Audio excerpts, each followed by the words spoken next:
Hey guys, how's it going? It's El Platano Loco here, and I am at part 2 of my card reviews. So, without further ado, actually, how many cards have been revealed? Probably like 20 something cards have been revealed, so I'm a little behind. The last card that I reviewed was in the first set of cards, which I covered up to a Glitter Moth.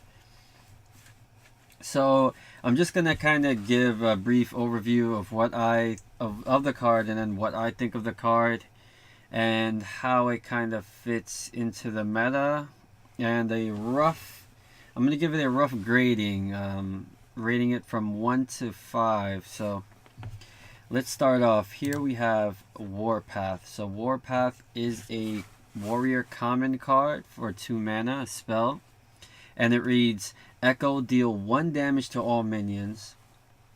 Now, this card is pretty interesting because for 2 mana, usually you would think, oh, I could probably just use Whirlwind, and it's 1 mana, so it's cheaper than this, and it roughly has the same effect to deal 1 damage to all minions. But what makes Warpath more flexible and a better card is the fact that it has Echo. So if you don't know, Echo is a new card effect, a new card text, that a keyword that's been released by Blizzard, and it means that after you use the card, if you have enough mana, you can actually repeat use the card again and repeat the effect. So let's say if you have a board full of 4/4s on your opponent's side of the field, and you only have 8 mana, and Warpath is one of the cards that you have, you would be able to use Warpath 4 times to clear out all of the enemy minions. So that's pretty important, and it's only 1 card. So if you run 2 Warpaths in your deck, then you'll be able to use those cards with Echo as many times as the mana allows. So I feel like this is a very flexible card. Sometimes Whirlwind just isn't enough. You have minions with 2 health, 3 health, and you're able to Whirlwind and maybe Fishes, but Fishes is going to be rotated out. So I feel like Warpath is going to be a great fit. Now, this is going to go in a more control type of deck. So Control Warriors are going to run it. I'm not so sure if there's going to be maybe a Tempo Warrior that might run Warpath is possible. We're going to have to see what other cards, come out in this set. But as far as rating, I'm going to give this a 3.5 out of 5. Because I feel like this is going to be one of the staple cards. Just, I kind of need to play test it a bit to kind of give it a better grading, but I'm going to give this a 3.5. So our next card is the Face Collector. Now, Face Collector also has Echo, and it reads Battle Cry, add a random legendary minion to your hand. This is a rogue legendary, 3 mana 2/2. Now, this card is actually pretty interesting. When I first saw this card, which was probably like a little while ago, but I was super hyped at first, but then I kind of started thinking about it a bit more and more. Now, it's legendary minion. So legendary minion, so that means you can't get any legendary spells, and you can't get Death Knights, I believe.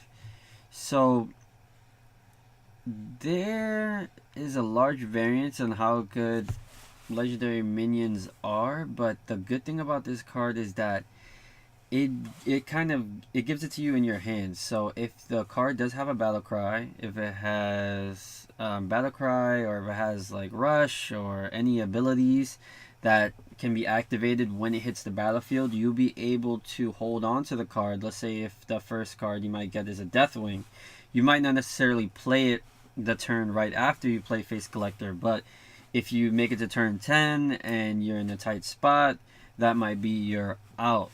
So this card, I feel like, is just very value packed. You're able to shadow step this. You can bounce it. Let's say you bounce it 2 times in 1 turn. You're gonna get 3 legendaries. So I feel like it's a great card.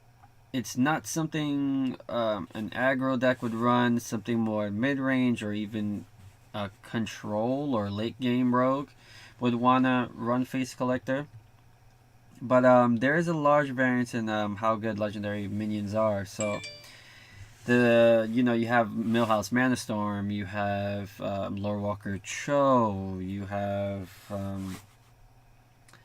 what else? You might get like a Temperus, or you might get Onyxia would be pretty good depending. But there's a large variance in how much mana you'll probably have on the turn and what kind of legendary will be. It'll probably be a bad legendary, good legendary. It's not as consistent. So this is a very more like a fun gimmicky card. But I like the effect. Giving Rogue more and more value, so you could kind of go into the late game and challenge those other control decks or other decks that are trying to just run you out of resources. The Face Collector is a good way to kind of just re-up on those resources. So I'm going to give it a 3 out of 5 just because it has so much flavor.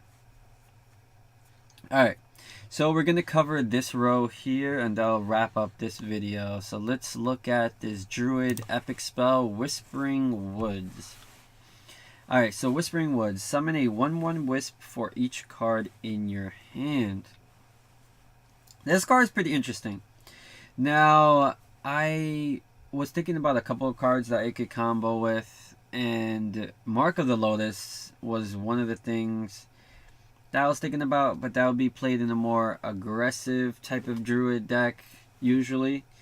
Some Jades might run it, but usually in an aggressive deck, you're dumping your hand, so you wouldn't get much value out of Whispering Woods. So I'm thinking this is probably more for a mid-range to control deck as well. Now, summoning a board full of 1/1 Wisps. The only thing I'm thinking is that the Wisps are actually susceptible to AoE and clears. There's a bunch of clears out there. But a lot of cards are rotating out, so this might be interesting. 1/1 for each card in your hand. Usually you think Ultimate Infestation, you're able to kind of fill your hand with a bunch of cards. You usually have like 7 to 9 cards in your hand after you pull off Ultimate Infestation on average. I don't know. Maybe some kind of token deck. You can run it with Power of the Wild. Maybe there will be a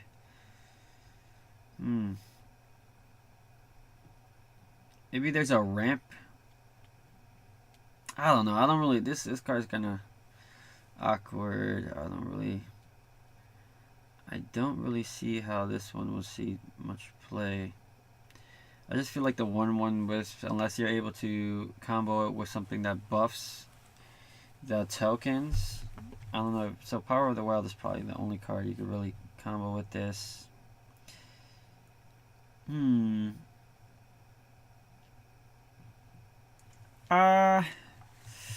don't know. This card is okay. I give it a 2 out of 5. I need to see the other cards in this set before but my rough grading is 2 out of 5. I just don't see it being much use.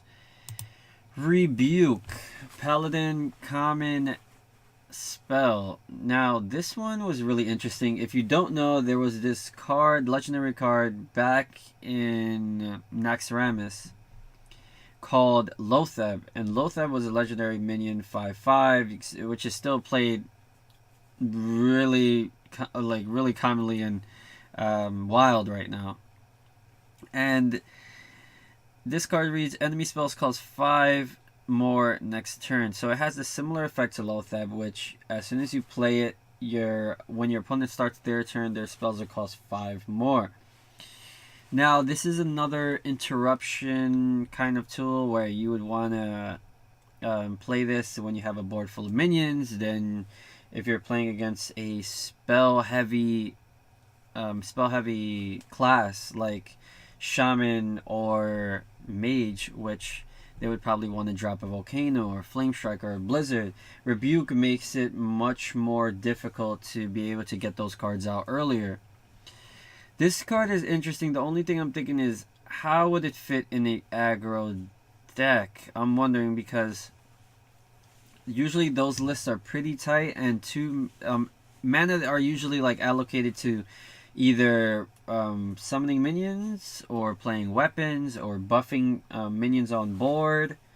So to kind of like fit this into the game plan, I'm not too sure, but maybe in an aggressive Murloc deck, we'll play a Rebuke on key turns against controllish type of decks to kind of like negate, let's say, a Hellfire on turn. You play it on turn 3. It's an interesting card. I like the idea of the card. I like the flavor of the card.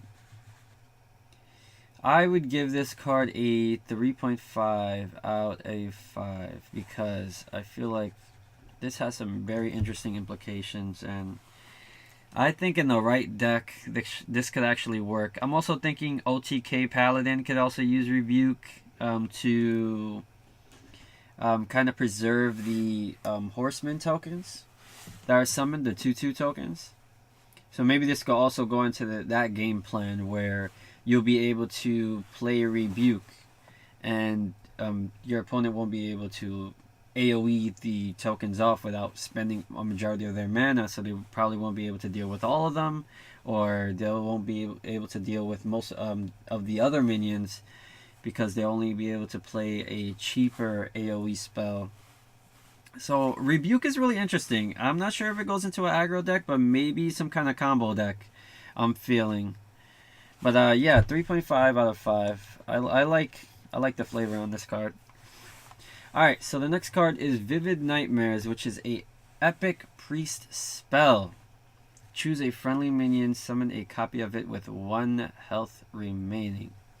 So I remember watching the video, the release stream video, and the minion that's summoned, unless its original copy already had 1 health to begin with, the minion will be damaged. So Vivid Nightmares, let's say you summon a cleric and you want to make a copy of it. So Vivid Nightmares will summon another cleric, and then that cleric will be a 1/1 damaged cleric. So you'll probably be able to summon a cleric, heal that one, draw for 2. Or let's say if you are summoning an Injured Blade Master, you copy another Injured Blade Master, you Circle of Healing, and then you'll be able to heal up the minion on board that's summoned through the Vivid Nightmares. This card is really interesting. I also think this is another combo card. I remember reading somebody mentioned, what if this was comboed with Leroy? Now, if you're comboing with Leroy, you don't really care if it has 1 health. As long as it's alive, it's able to charge. This could be comboed. You summon Leroy. You Vivid Nightmares. No, you summon Leroy. You Abusive Sergeant, double Abusive Sergeant on it, plus giving it +4. That's already a 10/2. And then you play Vivid Nightmares. Then you have a 10/2 and a 10/1 with charge. So that's pretty scary. So I feel like Vivid Nightmares also fits in that more niche space of combo decks, I feel like. So I feel like Vivid Nightmares is going to be one of those combo pieces. I just wanted to check how much time we're running on. 14. Okay. So yeah, I really like Vivid Nightmares. I feel like there's going to be an OTK Priest on the way with Leroy. I'm calling it now. Calling it now. So I really like Vivid Nightmares. I give this card a 3.5 out of 5. I feel like this card is priced fairly well. 3 mana. We still have other cards to kind of cheat out these spells as well.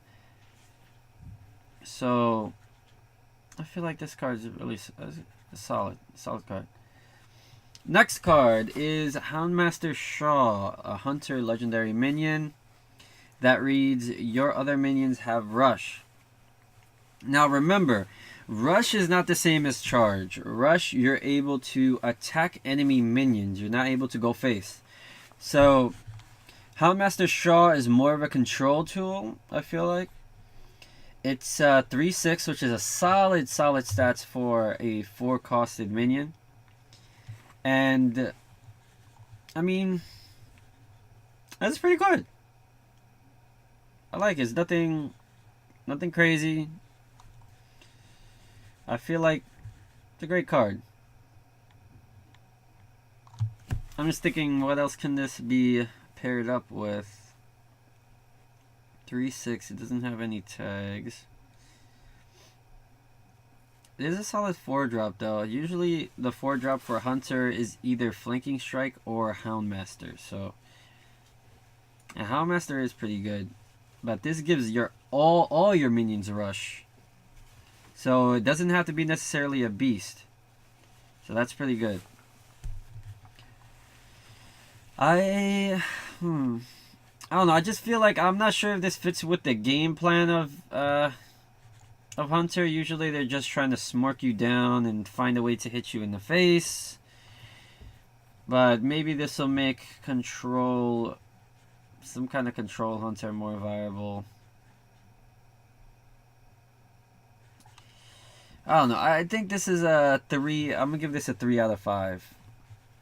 Because I just don't know how it's going to fit. But I love the stats and the effect is pretty good. But I just don't know how it fits with the Hunter game plan. Unless you're going control route, maybe you could find somewhere. Because the control Hunters nowadays, the majority of the decks run only Barnes and Yasharj as the 2 minions in their deck, and this kind of like interferes with that. But since those cards are going to be rotated out, maybe we'll be able to find a different route for Hound Master Sha. So, but 3 out of 5. I like the card, and we'll see what happens. There's still a lot of cards to be released. So, all right. So our next card is a common minion, 5 mana, 4/5 taunt.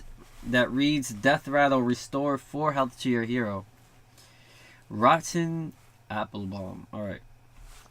So, as soon as I look at this, I see Death Rattle, I'm just like, N'Zoth. But N'Zoth is being rotated out unless you wanted to play this and pair it in Wild.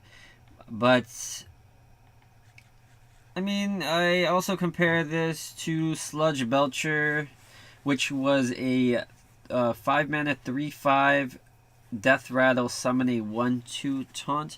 Now the difference between that card and this is that you would have an extra body left over after Sludge Belcher was killed, but Applebaum is more of a top heavy card in the fact that it's a 4/5 off the bat instead of a 3/5, and it restores after it dies. So it restores 4 health after it dies. Now, I think this is a good card. Outside of N'Zoth decks, I'm thinking about Hydronox. Maybe Druid could make a... They already run like a Death Rattle deck full of those... What is that card called? The Tiger. Astral Tiger. The Astral Tigers and the Ironwood Golems. And that goes into the late game, so I feel like Rotten Applebaum will be a control tool. It's also a solid arena card too, so I feel like this card is going to shine in arena. Now, as far as constructed, I don't see its place. It's a 5 mana 4/5. Maybe control decks will want to run it, but I am not entirely sure yet. But I give this card a 3 out of 5, given the fact that it's a very defensive tool, and the restore +4 to your hero could become useful in some instances. It could probably eat up 2 attacks from smaller aggressive minions and restore you on the back end. So, really solid defensive tool. I give this a 3 out of 5, and I feel like it will see some play in constructed. People are just going to mess around and see where they can go with it. So that's my review part 2 for the Witchwood expansion. I look forward to covering the next set of cards very soon. So I will see you guys in the next one. Peace.